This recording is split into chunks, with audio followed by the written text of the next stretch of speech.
Welcome to Stratus Foods. I'm Mitch Riavis. I'm a certified master of baking, and we're here at the Research, Development, and Innovation Center. We're going to be going over PHO-Free solutions for your workbench.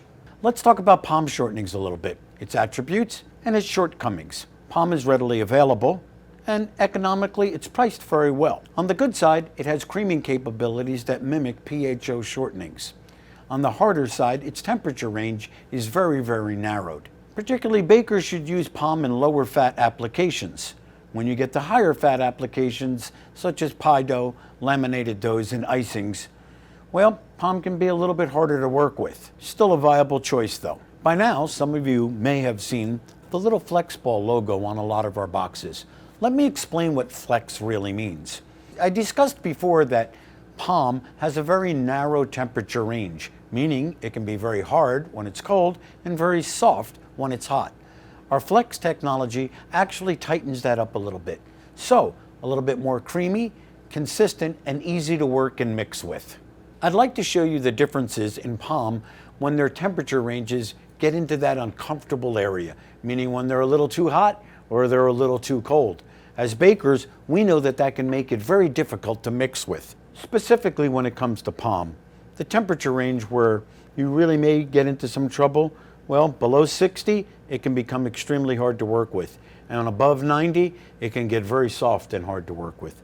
When we look at a standard PHO shortening, and this shortening is pretty soft, because it's been in a room for 85 degrees, but yet it's still creamy.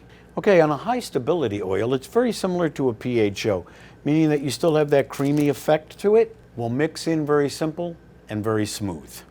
On the last choice here on PHO, we talked about that 85 to 90 degree range. We can see that with PHO, it's extremely soft at 85 right now. In icings, above 85 degree range, PHO is very difficult to make work.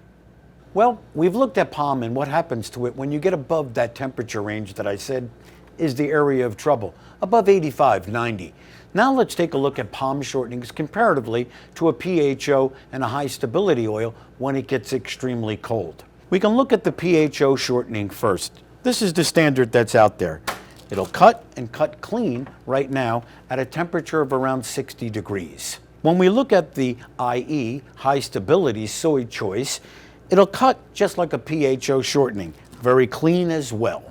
When we come down to the PHO shortening, at this temperature range, that's 60 and below, it can be very hard and brittle. It'll even start to break apart, or crumbling effect is what we call it. We've talked about temperature ranges of PHO. Another thing that I'd really like you to notice is color differences. In some PHOs, a standard PHO, you will see a very bright or yellowish color to them. Some of them actually have a little bit of a gritty feel to them, not as smooth as regular PHOs.